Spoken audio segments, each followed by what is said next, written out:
আমাদের এই শিক্ষা প্রতিষ্ঠানে পর্যাপ্ত শ্রেণীকক্ষ নাই, পর্যাপ্ত শিক্ষক নাই, হল নাই, বাস নাই, বিভিন্নমুখী সমস্যা, ক্যান্টিন নাই। কবিরহাট সরকারি কলেজ একটা ঐতিহ্যবাহী শিক্ষা প্রতিষ্ঠান, এর বয়স ১৫০ বছরেরও বেশি।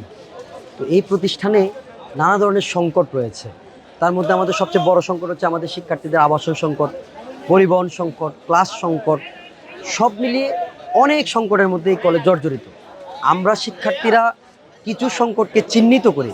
প্রধানতম দাবি হচ্ছে আমাদের অবিলম্বে হল সংস্কার করতে হবে, আমাদের শিক্ষার্থীদের জন্য নতুন হল নির্মাণ করতে হবে, আমাদের পরিবহনের সংকট দূর করতে হবে, আমাদের ক্লাস সংকট দূর করতে হবে, শিক্ষক সংকট দূর করতে হবে। জানেন আমাদের কবিরহাট সরকারি কলেজ একটি হল রয়েছে, যেটা হল রয়েছে সেটাও একটি পরিত্যক্ত।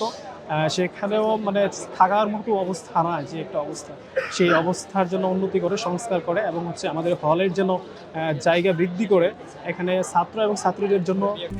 RICL TMX, যুগের পর যুগ স্থাপনা থাকে মজবুত। আলাদা পৃথক হলের ব্যবস্থা করা হয়। আপনি জানেন যে এখানে আমাদের কলেজে প্রায় 17 থেকে 18,000 স্টুডেন্ট। আপনি গুগলে সার্চ করেন, ওখানে দেখবেন উইকিপিডিয়াতে 21,000 স্টুডেন্ট এখানে উল্লেখ করা আছে।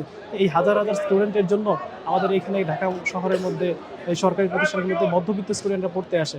তো সেই ক্ষেত্রে তাদের যে সুযোগ সুবিধার দরকার, হলের একটা সরকারি প্রতিষ্ঠান হিসাবে অনেক আশা নিয়ে একটা শিক্ষার্থী এখানে পড়তে আসে, সেই আশাটা আসলে বাস্তবায়ন হচ্ছে না। আশাটা পরে তাদের হতাশায় রূপ নেয়।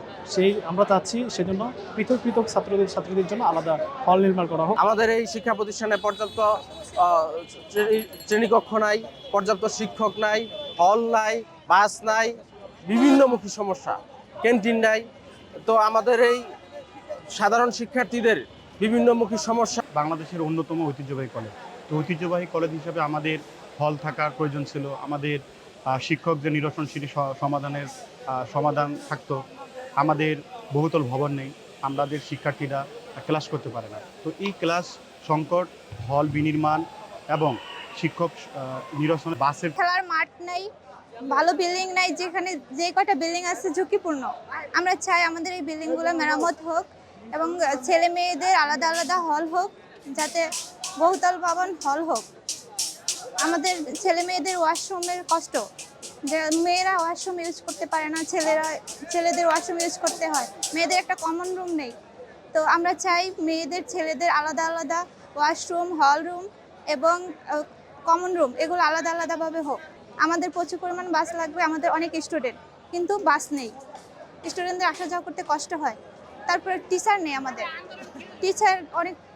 টিচার নিয়োগের মাধ্যমে আমরা চাই টিচার আনা হোক, যাতে আমাদের স্টুডেন্টরা এসে পড়াশোনা করতে পারে, ঠিকঠাক মতো ক্লাস করতে পারে এবং প্রচুর পরিমাণ ক্লাসরুমের দরকার। অন্যতম সমস্যা যদি বলেন, ক্লাসরুম সংকট থেকে শুরু করে ভবন সংকট, তারপর হচ্ছে হল সংকট, মানে এই নানাবিধ অনেক ধরনের সমস্যা আছে। আপনি কি এমনকি দেখবেন যে আমাদের যারা মেয়ে আছে তাদেরকে নামাজের মানে ব্যবস্থা নেই। তারপর হচ্ছে আপনার আমাদের যে লাইব্রেরি একদম সংকট, মানে প্রচুর মানে দৃশ্যমান যেই সমস্যাগুলো আসলে।